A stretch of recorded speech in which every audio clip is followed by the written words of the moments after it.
Hello and welcome to the Rumi Forum. We are here today with Dr. Robert Crane. He will speak to us on his book, The Natural Law of Compassionate Justice in Islamic Perspective. Dr. Crane is the former advisor to the late President of the United States, Richard Nixon, and former Deputy Director for Planning of the United States National Security Council.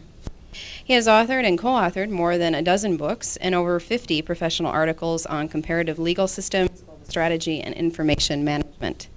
Dr. Crane received his BA from Northwestern University, Evanston, Illinois in 1956, graduating summa cum laude with majors in political science, economic planning, and, forgive me, Sino-Soviet studies. He went on to obtain his JD from Harvard Law School, Cambridge, Massachusetts in 1959 with a specialty in comparative legal systems and international investment. His thesis, titled The Accommodation of Ethics in International Commercial Arbitration, was published in the Arbitration Journal, fall 1959. At Harvard, he also founded the Harvard International Law Journal and served as the first president of the Harvard International Law Society. Dr. Crane was admitted to the District of Columbia Bar in 1960. Dr. Crane is a Muslim scholar whose writings have inspired and enlightened his readers around the world.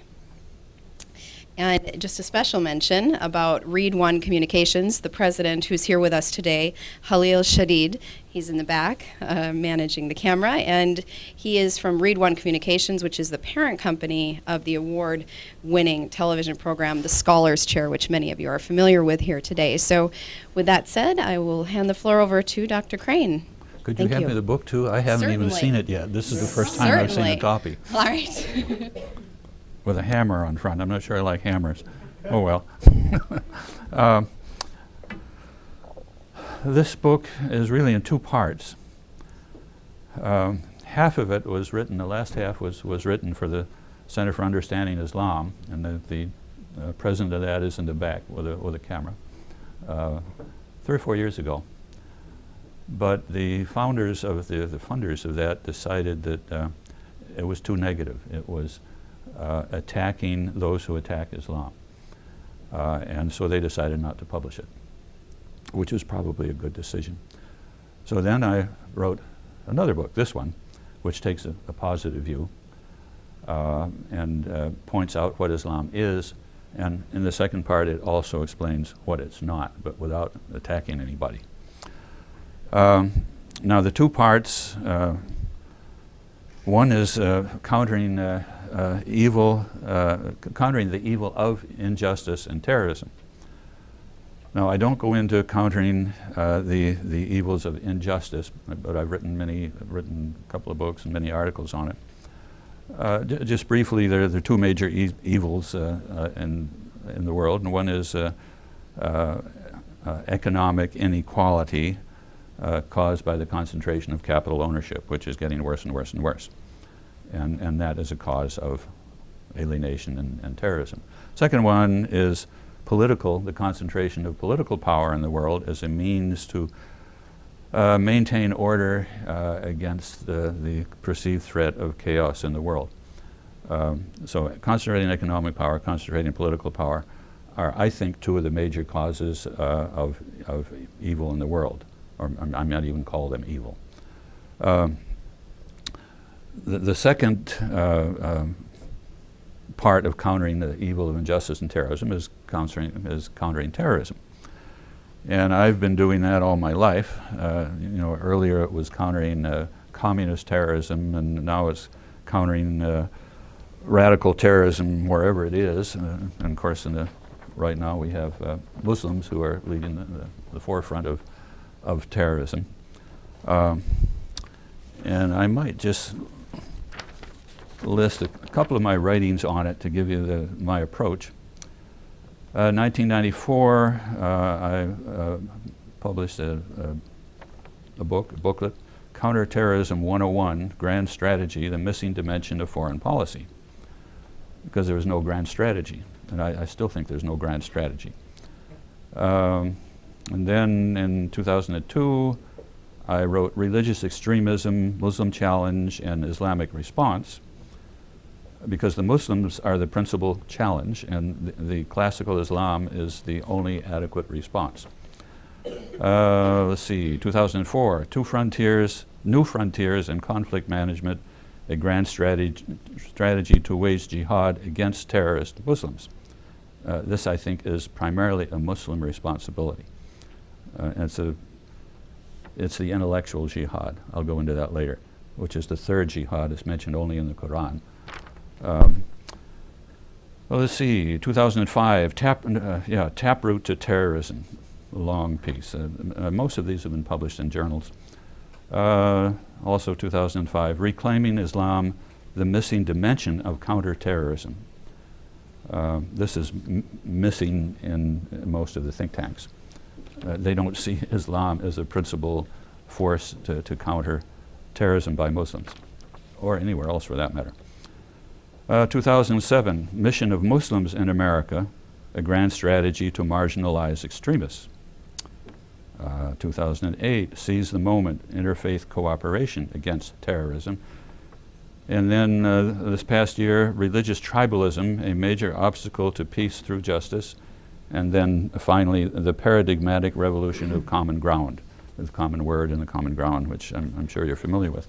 So that shows you my approach to terrorism and counterterrorism. That's not what this book is explicitly about, but it's really, let's say, one of the missions of the book.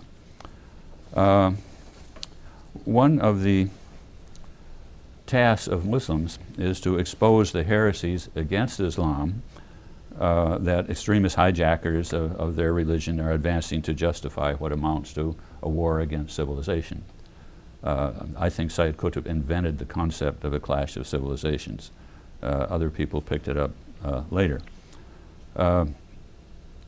So there's two approaches. One is to recapture the good words in Islam, such as the Sharia as a code of human responsibilities and rights. And that's what I'll emphasize mainly today. That's the focus of this book. The second step is to recognize and denounce the justifications that the violent criminals among the Muslims use for their actions. They and their actions should be denounced in terms that they understand, namely by words used in the Quran that apply expressly to them and their crimes. Their use of the word jihad, for example, for holy war, they call it holy war, although that really is a Christian term, is really terrorism. And it should be called by its proper name in its classical Islamic terminology, which is hiraba, or unholy and demonic war to destroy society. We have to make it clear to the ignorant or frustrated or alienated violent Muslims that they are waging hiraba. There's a good classical Arabic word for terrorism. They call themselves mujahidun, or holy warriors destined for Jannah or heaven. In fact, they are muharibun, guilty of hiraba, and mufsidun, guilty of fasad, which is everything bad basically in the world, headed for Jahannam, evildoers headed for hell. They claim that they are fighting for ihtiram, or human respect, whereas in fact they're committing istighlal, which is the cardinal sin of playing God. Their murderous assault on every human right should be exposed for what it is, namely a monumental act of rida, shaitaniya, or diabolical apostasy. We can talk to these guys supposedly hidden in the caves of Afghanistan to show them what they're doing and from the perspective of classical Islamic thought. Because I don't think they've heard it, and I don't think they even want to hear it, but the real question is recruiting. How do we undermine their facility to recruit other terrorists? This is going to be a major task in the world ahead. We may be entering an era of so-called terrorism, but we have to look at the roots. And since most of the terrorism is not done by Muslims around the world, but a lot of it is, and therefore we have to focus on that. So the second part of the book is looking at what Islam is in the classical understanding over many, many centuries. Much of it disappeared over the last 600 years, but it's now being revived. The Muslim world became corrupt in Spain too, and they became afraid of knowledge, and that was the end of the civilization. That's sort of a one-sentence summary of what happened to the Islamic civilization. The core has always been justice. In every religion, it's a core, and compassionate justice, combining justice with law. I heard the students here today saying they were discussing what compassion is. And people have asked me, there is no such thing as compassionate justice. Justice is justice. And I would say, well, that's not in accordance with classical Islamic thought. There's a concept of tawheed. Everything is interrelated. You can't have compassion without justice, and you can't have justice without compassion. And this, I would say, is the essence of natural law. And this, I'll be going into that too. Now, from chapter 2 of this book, I'll just read, here and there, some paragraphs from it, because this, the first part of the book is explaining what Islam is, and actually what the classical teachings of every religion are. The introduction to chapter 2 says, we may accept the basic thesis that civilizations as the highest form of human self-identity will be increasingly important in the global village during the century ahead. The challenge is whether we can shift to the opportunity mentality in order to transcend the Cold War psychosis and make possible a century of peaceful engagement designed to promote the interests of all civilizations, nations, and persons. There are two underlying questions. Can we respect each other, and whether tolerance is sufficient for this purpose? Is tolerance compatible with peaceful engagement? Or is tolerance even a human right of natural law? I would say that tolerance is a bankrupt paradigm. There are basically three approaches, and there are several books that have explained this. Tolerance basically means I won't kill you yet. At a higher level, there's diversity, which means I can't stand you, but there's nothing I can do about it. And pluralism means we welcome you. We have so much to learn from each other because we each have so much to offer. There's a whole 300-page book on that by, I've forgotten his name right now, explaining that Americans always think we're one higher level than we are. And we should recognize that we have a long way to go, and have throughout our history. The major question is mutual respect. How can we have pluralism if we don't respect each other? Mutual respect must emerge from recognition that all the revealed religions contain a universal paradigm of thought. Muslims call it Islam. It's based on affirmation that there is an ultimate reality of which man and the entire universe are merely an expression, that therefore every person is created with some innate awareness of absolute truth and love, and that persons in community can and should develop from the various sources of divine revelation, including natural law, a framework of moral guidance to secure peace through compassionate justice. Recognition of this wisdom is the essence of classical thought in both America and Islam. I'm working on a book to show this in Christian teachings and Jewish teachings also, because the same problems, the same issues exist in all religions and all civilizations. The major intellectual challenge for Islamic scholars throughout their history has been to develop from the Islamic scriptures and from the ethical teachings of all civilizations a framework of moral guidance to secure compassionate justice. And there is a whole library of books that have been published just within the last 3 or 4 years. This is the cutting edge of new developments in Islam, partly in response to the fact that radicals have been trying to hijack classical Islam. There have always been radicals who have been trying to hijack it, but they've been marginal. They're still marginal, but we have to keep them that way. and make them more marginal. This framework of moral guidance is entitled the Maqasid al-Sharia, or the purposes of Islamic law, normative law.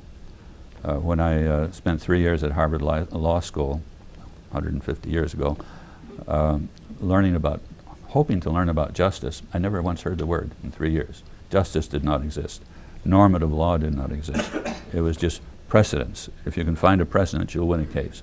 And the purpose of Harvard Law School is to develop lawyers who can win cases. So this did not fit in at all with what I was interested in. What are the moral guidelines in every civilization for truth and justice? Justice is merely an expression of truth. Is there such a thing as absolute truth?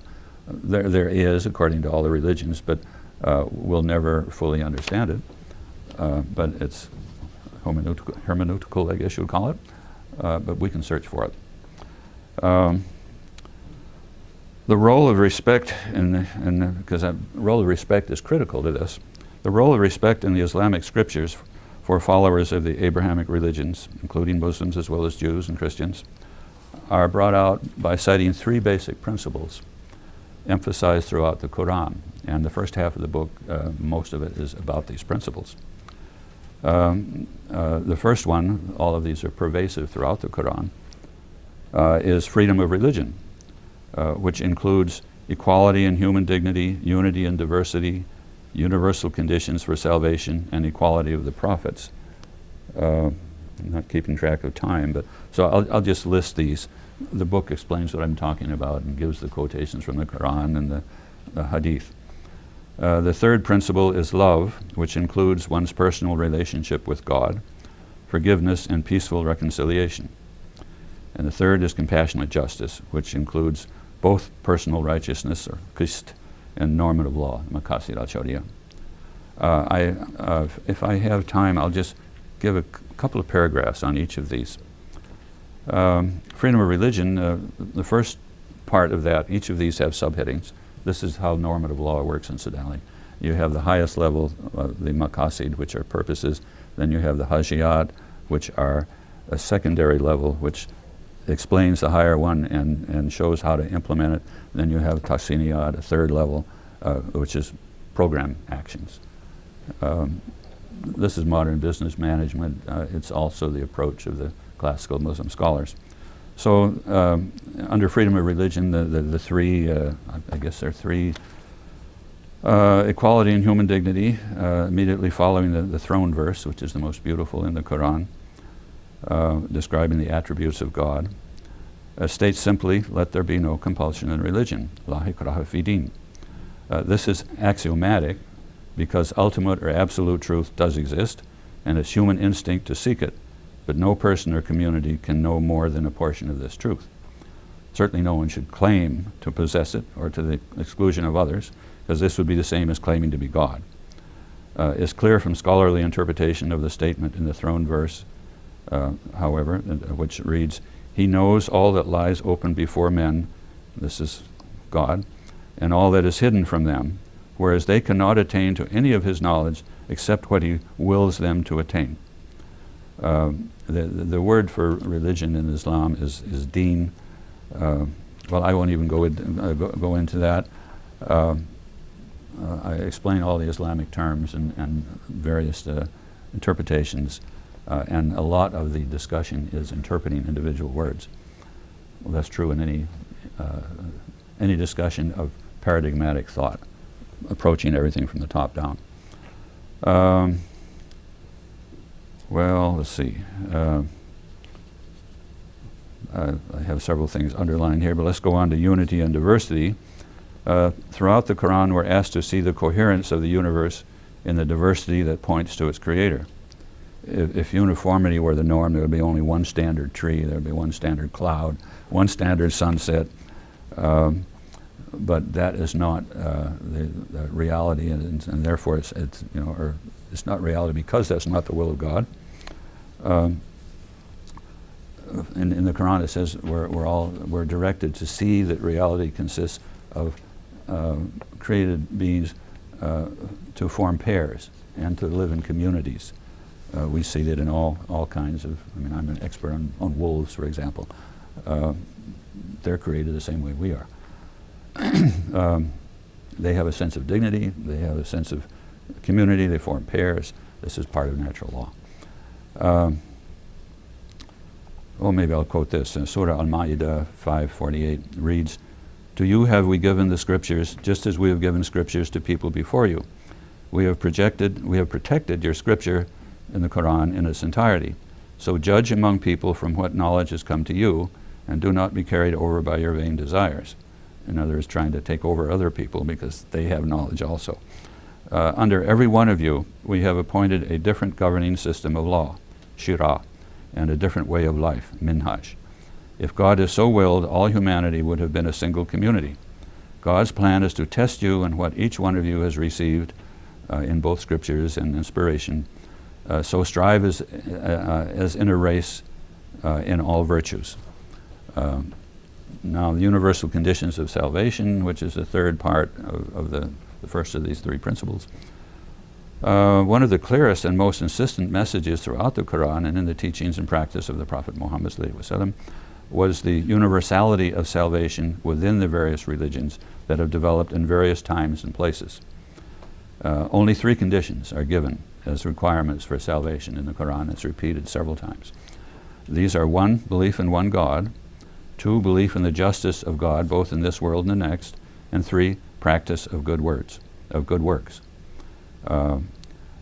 If you fulfill these three conditions, and most people in every religion do, they are Muslims. That's the generic concept of Islam and of Muslim in the Quran. It's all through the Quran.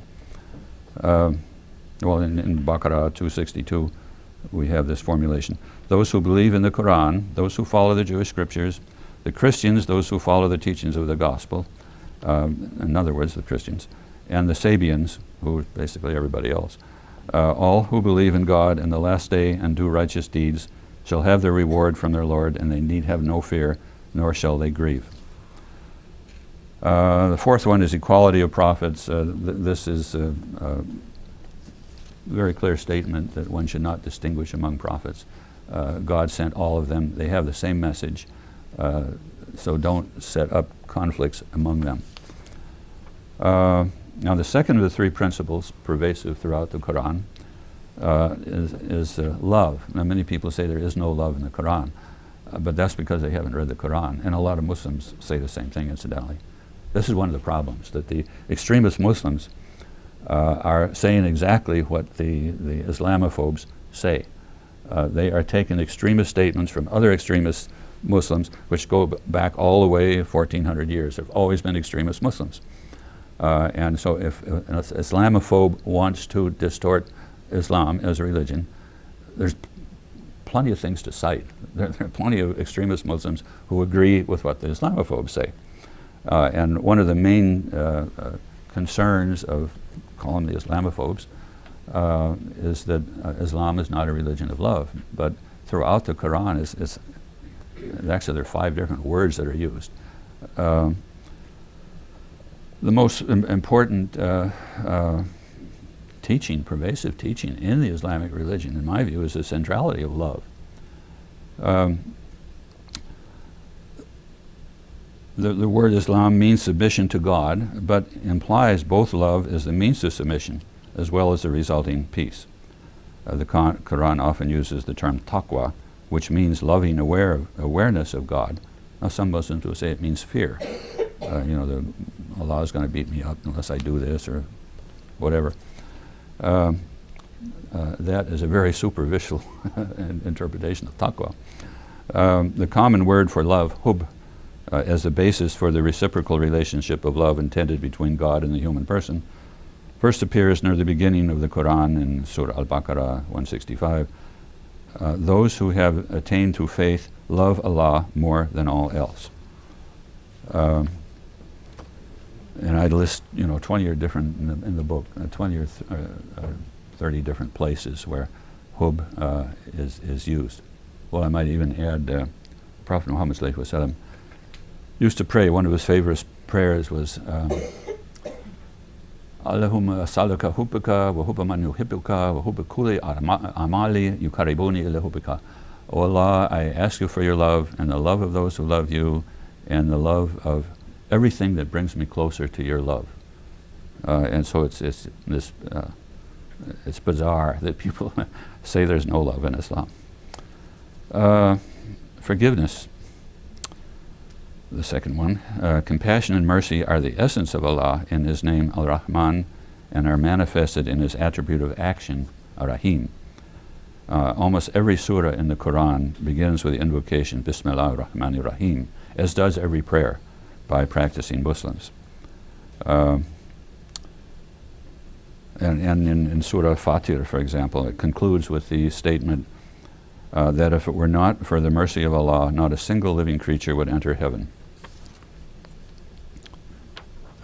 People say there's no forgiveness, but the Quran makes it clear that everybody needs forgiveness. Nobody has ever gone to heaven without being forgiven. Reconciliation and peace is the third part of the second norm, the second of the maqasid. The opposite of love and forgiveness is the ascription of collective guilt to another community because of the sins of some of its members. This leads to war. The Quran specifically condemns collective guilt as the origin of politically inspired iraba, terrorism. Collective guilt is used, I discuss what's going on in the Middle East, but just by indirection, although I have a whole chapter quoting Rebbe Abraham Isaac Cook, who I think was the chief rabbi of Palestine from 1919 to 1935, and in my view is probably the most profound spiritual person in the 20th century. But so I have a whole chapter on him. But the important thing is that people of all religions have to stop ascribing collective guilt to other groups of people because of some individuals. I'm just quoting here, collective guilt is used as a justification for blowing up Jewish babies and driving the Jews into the sea. Of course, extremists among Jews would like to do the same to all Palestinians in response to the perceived collective guilt of the entire world for the Shoah or Holocaust. And extremist Christians would like to nuke Mecca now rather than later as retaliation against the incineration of thousands of innocent people in the towers of the World Trade Center. But one crime of collective guilt does not justify another in an unending chain of destruction. Now, the maqasid al-Sharia were developed over many centuries, and they have provided a very detailed sort of code of requirements for the just war. Whether there is such a thing as a just war is debatable. In Quran it says yes, but under 7 different requirements. Maybe as a footnote I should indicate that the papal legate 3 weeks before the United States invaded Iraq spent an hour with President Bush and explained that if you invade Iran under the present circumstances, you will violate all 7 of the just war requirements. And apparently that did not sink in. Well, okay, now what I would like to do is go through the 8 maqasid. Okay. Just a couple of sentences on each. Sure. And I've written extensively on this. The first one is haq ad-din, which is freedom of religion, a duty to respect people and religion. The second one is haq an-nafs, which is the duty to respect the human person. And haq al-haya, the duty to respect life, comes in there. Third one is haq al-nasl, which is the duty to respect community. In international law, the Palestinians do not exist because they're not a state. In Islamic law, they exist because they're a community. 2 totally different views. One is sort of bottom up. You're legitimate because the individual is sacred.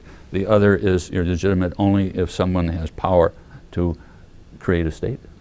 If you own, in the Harvard Law School I learned if any group, controls more than 51% of a territory, it can proclaim a sovereign state. Okay, the fourth one is haq al mahid from Wahda, and that's the duty to respect the environment. ecology. And that's been, it's new in Islamic thinking, but it's been inherent in everything Islamic. That's why they didn't elevate it to a maqsad, because it's assumed. And then there are 4 more. One is haq al-hurriya, which is the duty to respect self-determination. That's political freedom. And there's a whole set of things required under that. Most of these have not been observed in the Muslim world for centuries. Even, as a matter of fact, you can go back from the 1st century, halfway through the 1st century, these have been ignored, mostly. Not always. There are always exceptions, but basically the teachings have not been matched by the actions. And today they definitely are not matched. And this is why there's a revival of the Maqasid now, to revive the teachings. Most of the great scholars of the Maqasid were imprisoned. If you look at the history, the greatest ones were all imprisoned, and some of them died in prison because they insisted on these. And then there's the haq al-mal, which is the duty to respect economic justice. And this means basically broadening ownership of productive goods. Because if the ownership is concentrated, as it is now in the world more than ever before, this is going to create an environment for political concentration of power. And this is what people in the world are worried about, both of these. And then haq al-karama, which is the duty to respect human dignity. This includes all the others, but especially gender equity. This is being revived very strongly now by Muslim women, because nobody else is going to do it. If they don't, it's not going to be done. The men will support it, but they're not going to stick their necks out. The women have to do it, and they're doing it. And the next one is haq al-ilm, which is the duty to respect knowledge. And here's where the freedom of assembly, speech, and publishing and so forth comes from. That is very, very basic to Islam. But that also has been ignored pretty much for 1,400 years. And it's been ignored in every civilization. The Muslim civilization is not unique. Now the question is, how do we bring out the best of all the world's religions in order to create a pluralist religion in the future? And I think it's going to have to come from rehabilitating the role of religion in the world.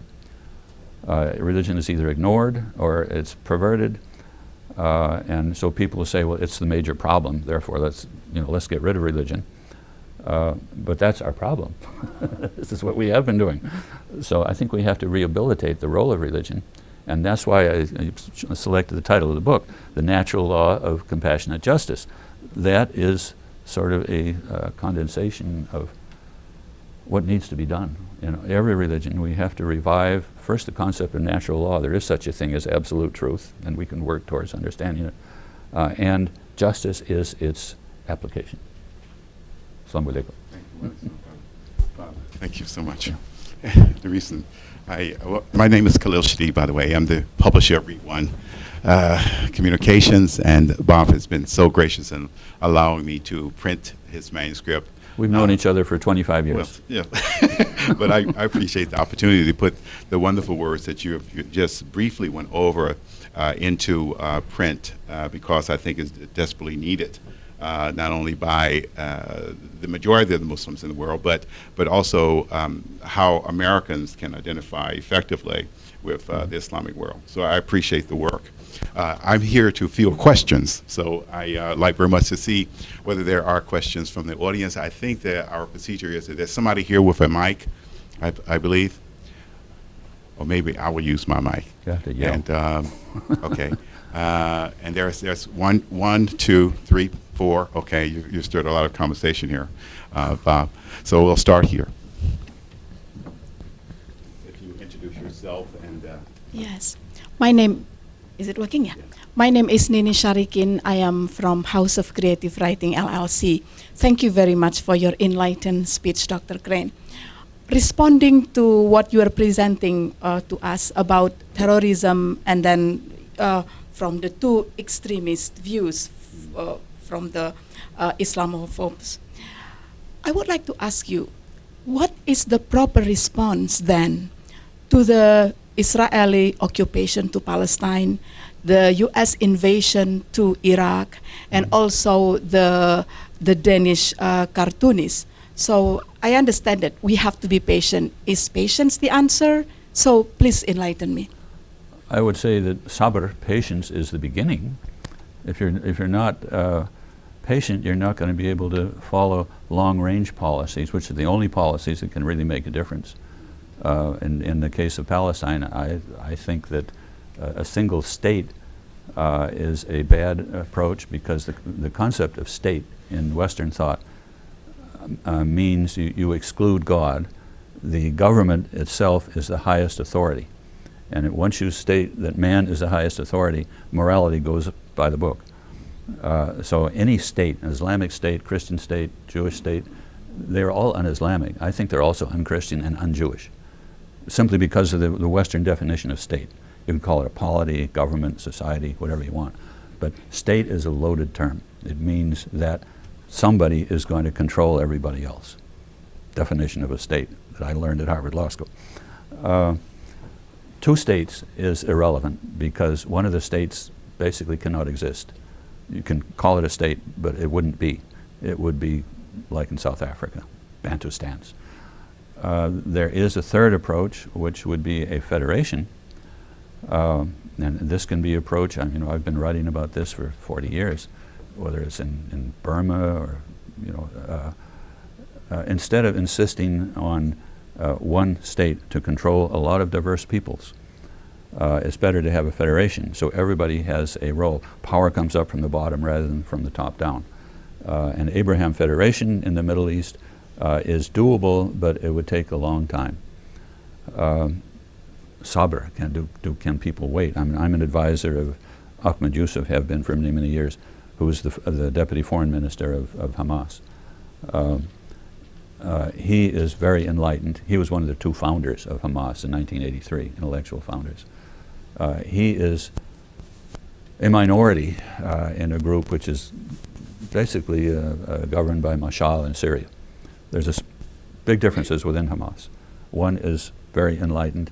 Hamas was founded in order to avoid violence back in 1983.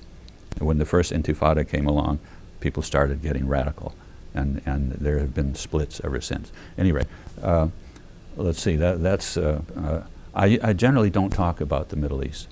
And the reason is people are not ready to look in the long term. They want what they want right away.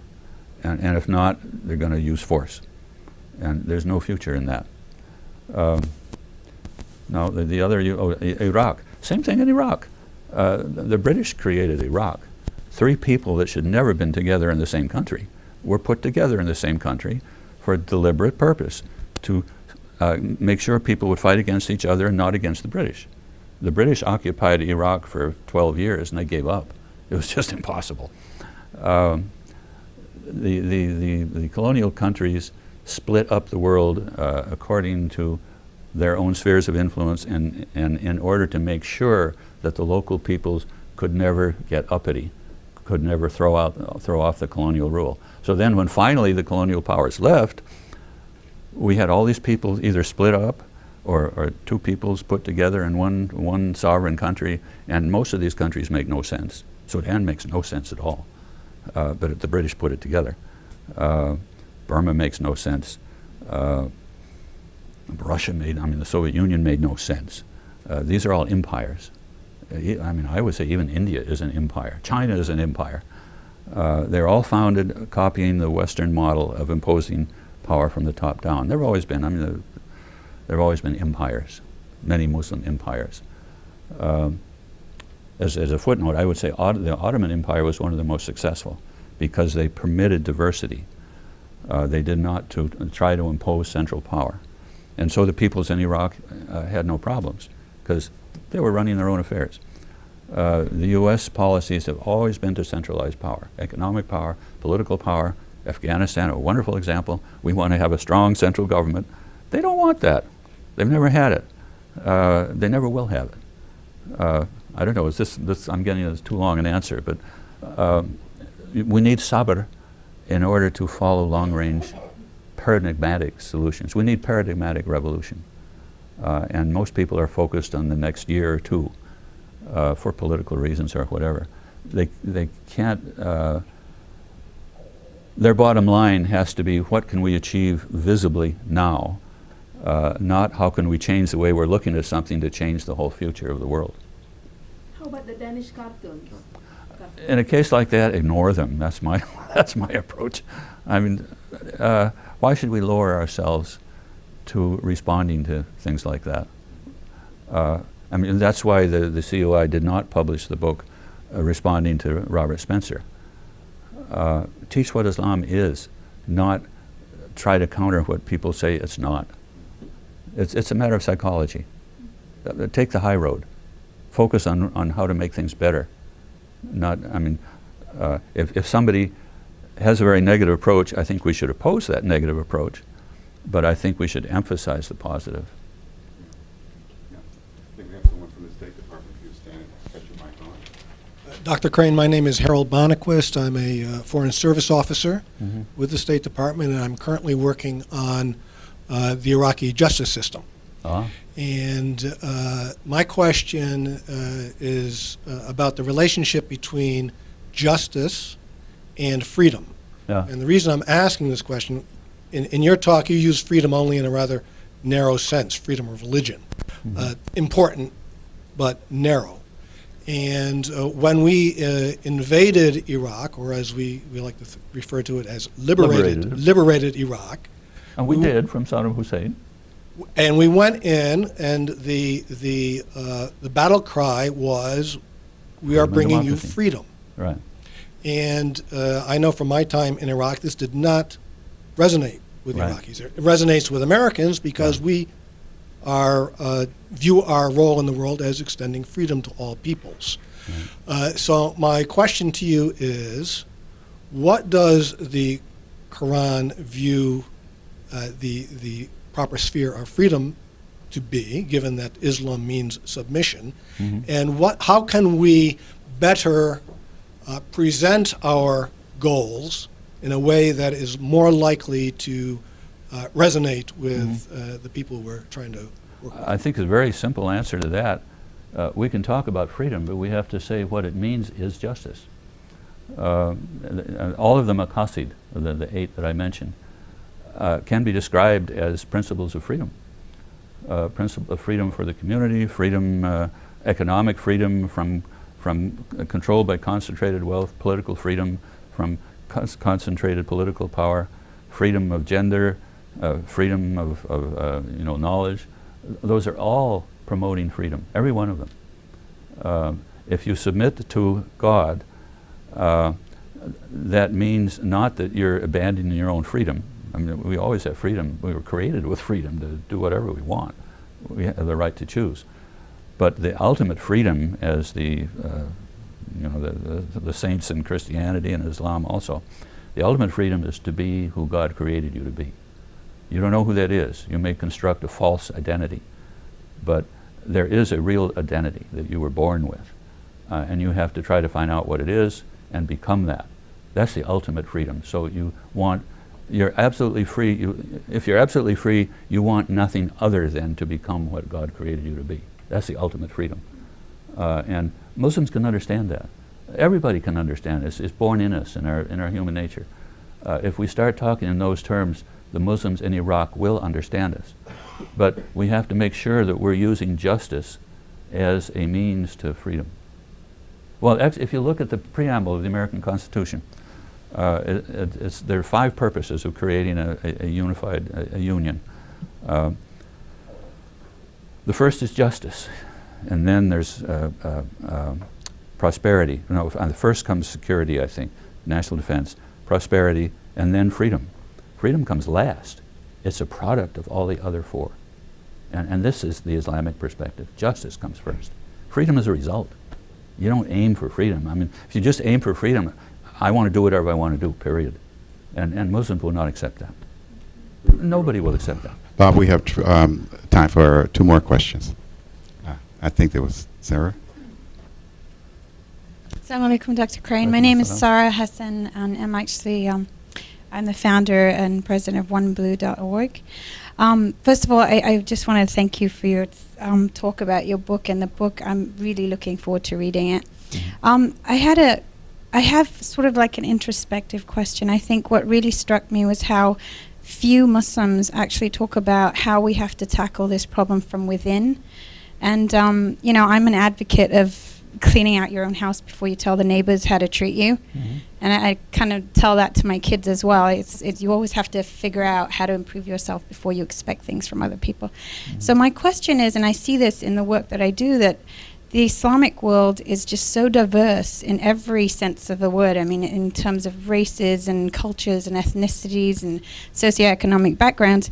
How do you actually get people to return to the core of Islam, be attracted to the very concept of ilm and iqra and knowledge and learning about their religion, rather than just going with the flow of whatever's happening in this world, the world of the dunya, versus returning to educating themselves, even if it's just very basic about their religion? Then we wouldn't have these issues when we rely on other people to interpret our religion for us, and we depend so much on mullahs that haven't even been outside of their own villages and are interpreting the Quran for you. Yeah. So how do we even start to address the issue of changing from within, so that, you know, like yourself and many other people who convert to Islam or find Islam, are able to see things from the outside and criticize and find faults within Islamic society? But how do we do that ourselves? I mean, because I grew up in the Middle East blindly following a culture and a religion, and it wasn't till I came out here and started to think, what's Islamic and what's cultural, what should I shed and what should I keep? I mean, that's a real jihad in itself. But how do you expect, or how can you advocate Muslims to start changing from within and returning to the core of studying their own religion, even if it's just to read the Quran in a very basic way? Thank you. That's probably the biggest issue in the entire world for everybody in every religion. How do you develop independent thinking so that you can judge people in your own religion who are distorting it in some way or another? And, you know, it's a common issue everywhere. One of the problems is that I found among Muslims, and you know, I always was a Muslim, but I didn't realize it for many decades. I wanted to become, actually I'm a Franciscan monk, and I had problems with the Trinity, so that was the end of that. But the teachings of Christianity they're the same, basically.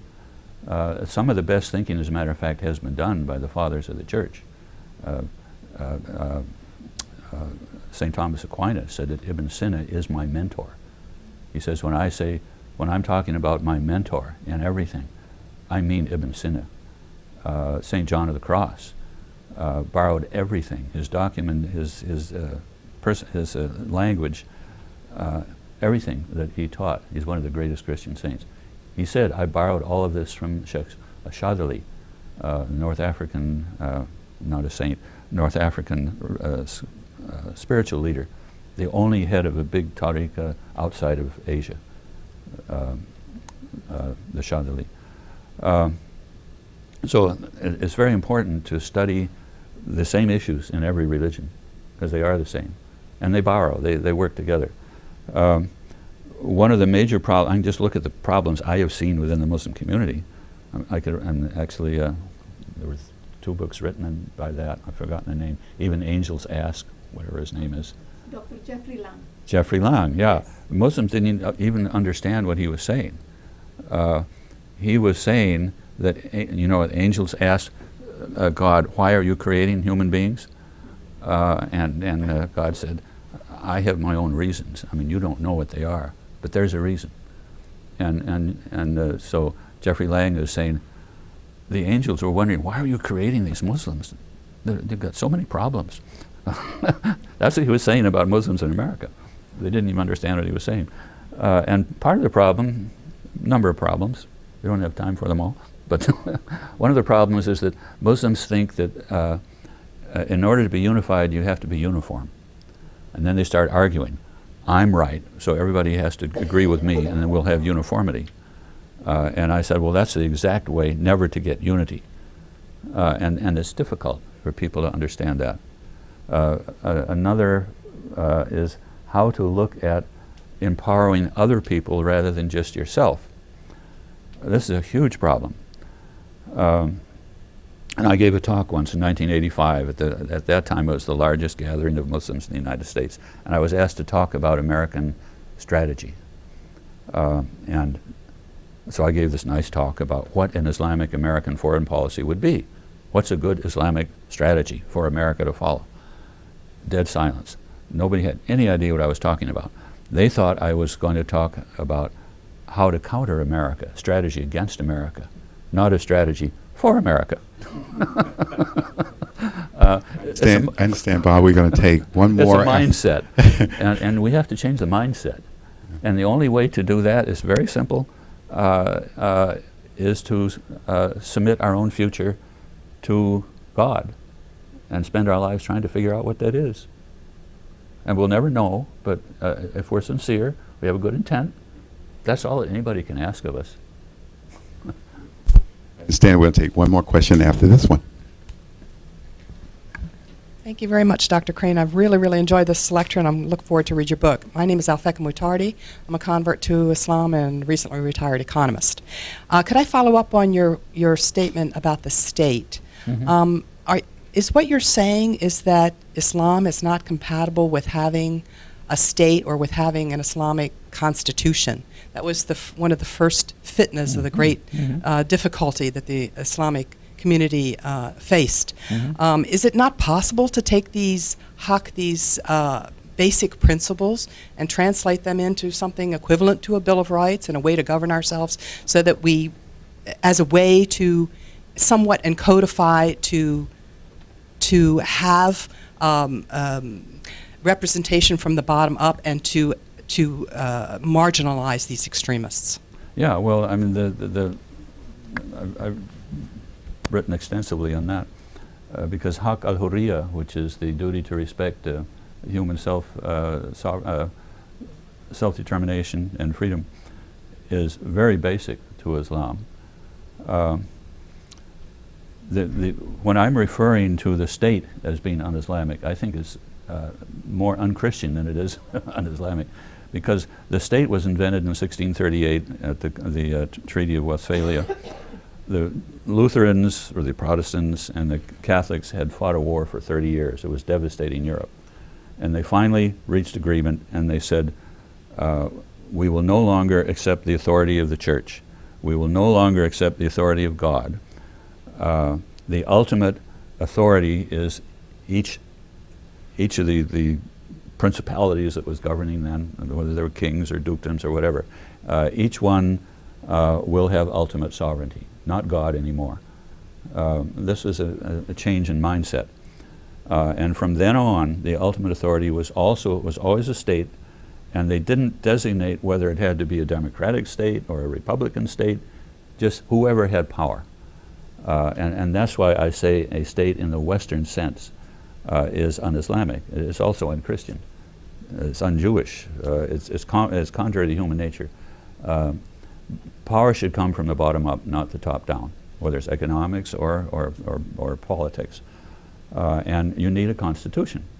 There are three. Well, I'll go to the next level of haq al-hurriya. There are various levels. The second level, there's khilafah. Khilafah means that the rulers and the ruled are equally responsible directly to God, which is the opposite of a state. I use the word polity, which means a political system. Second is shura. The rulers must be responsive to the ruled. Shura would be translated as, there's a good word?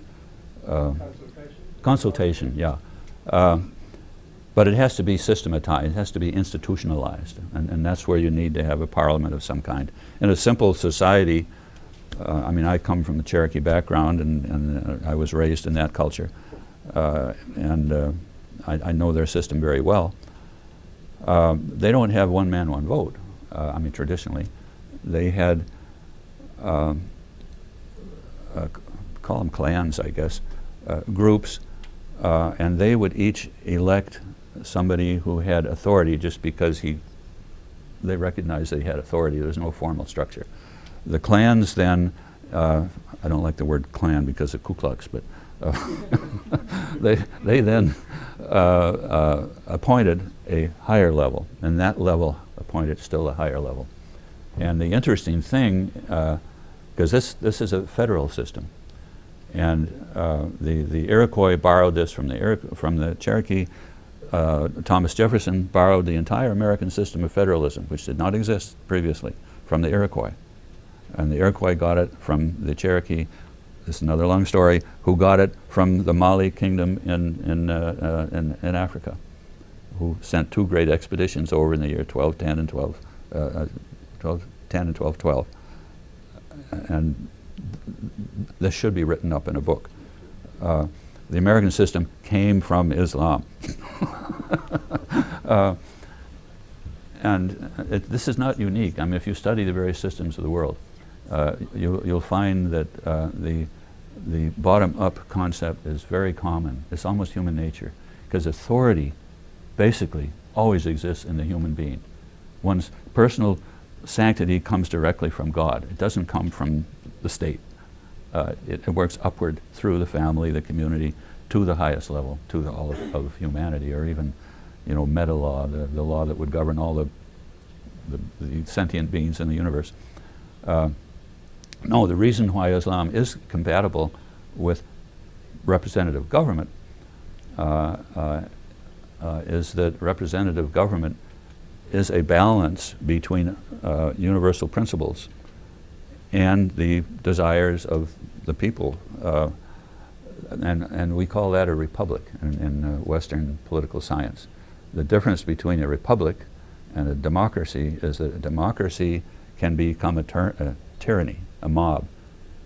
If 51% say something is good, that's it. America was founded on the exact opposite. There are eternal principles which the legislature must recognize in making laws. The job of the judicial system is to make sure the legislature is doing that, and the job of the executive system is to make sure that whatever the judicial system and the legislature together decide is followed. This is a republic. As a matter of fact, Benjamin Franklin was asked at the Constitutional Convention in 1789, "What kind of a system have you created?" And he said, "A republic, if you can keep it." Benjamin Franklin was my favorite. One last question. Hi, I'm Max Skelton from the Buxton Initiative. I just wanted to sort of clarify your understanding of pluralism. You sort of laid out at the beginning tolerance, diversity, and pluralism. Just from personal experience, forgive me if I sort of over-personalize this, Well, everything doesn't mean much unless it's personal. Well, there you go. So my friend Rizwan, he's Muslim, I'm Christian, we agree on a lot, but we also disagree on a lot when it comes to theological matters. And if I recognized his conception of certain things, I would essentially, in my view, cease to be Christian. Yeah. However, we are still good friends. We get along. We respect one another. So I guess at one point I thought I heard you saying that all religions need to sort of come to this realization that we all have we share pieces of absolute truth and things like that. And I understand the concept, but I think it is highly unlikely that you're going to convince people to not be theologically exclusive. Rather, you should probably convince them to respect one another. It's just wanted to hear your thoughts. It's a matter of multiculturalism. What do you understand by multiculturalism? It can mean that all cultures are equal, and therefore there's no such thing as truth, because if they differ, obviously there's no truth. Multiculturalism, to me, should mean all cultures have something to offer, and they should remain their own cultures. I mean, as a Cherokee, I will defend the Cherokee culture, what's left of it, very strongly. That's my identity. I will always defend my identity. However, there's let's say maybe levels of truth. The externals, well, look at it as a circle. all the religions are at the circumference of a circle, and they all have different practices, different beliefs.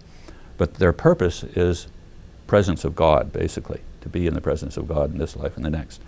And there are many paths to that, and they all differ. But the closer they get to success in being in the presence of God, the less differences there are, and until eventually there are no differences. But at the external level, sure, they're very different. Now, the Trinity is a Christian doctrine. The Muslims do not accept it, and they never will agree. And they don't have to agree. They have the same purpose. I mean, the individual Christians and Muslims have the same purpose. Actually, I look at, this makes me a heretic, of course, a Christian heretic. I look at the Trinity at a very high level. There's existence. We live in existence. At a higher level is God, but God's attributes. The Father would be power, the Son would be forgiveness, the Holy Spirit would be wisdom. These are attributes in Islamic thinking of God. They are personified in Christianity. But many Christians will say that there's a higher level, the Godhead, or beyond being. Now, there's existence, there's being at a higher level, and beyond being is beyond the Trinity. Meister Eckhart developed this in a great length in his teachings, and he was excommunicated, of course, but by the Avignon Pope, so he became a hero in my book. Hans Kung says the same thing, and he has been forbidden from teaching at a Catholic university for 20 years. Pope John Paul XVI approved of his, well, he's now permitted to teach. He wasn't excommunicated, he was just forbidden from teaching in the Catholic university. He now has the permission to teach. And this is one of the things that I've discovered, and we find it among Muslim scholars. They differ among themselves, but they don't dare admit it. Well, if they're privately, they will say, you know, we can't say this publicly, but you and I know such and such. And I think you'll find this in all religions. There's a pressure to maintain orthodoxy. You need orthodoxy. I mean, no religion can survive unless there is some orthodoxy. But there is a level where you have to pursue a truth as you can pursue it, and recognize that other people are going to pursue it differently. It doesn't mean that there isn't such a thing as absolute truth. It means that there are different paths to it. And you know, if you say that God is three persons, it makes no sense to me. But what Jesus said, I am the truth, the way, and the life, absolutely true. The problem in the world is we don't follow that. I mean, I learned to love Jesus after I became a Muslim. Sort of surprised people, because he was the divine messenger of God, but I couldn't pray to a messenger. You know, that's me. You are different, and fine, you should be different. I guess that's all I can say. Give Robert a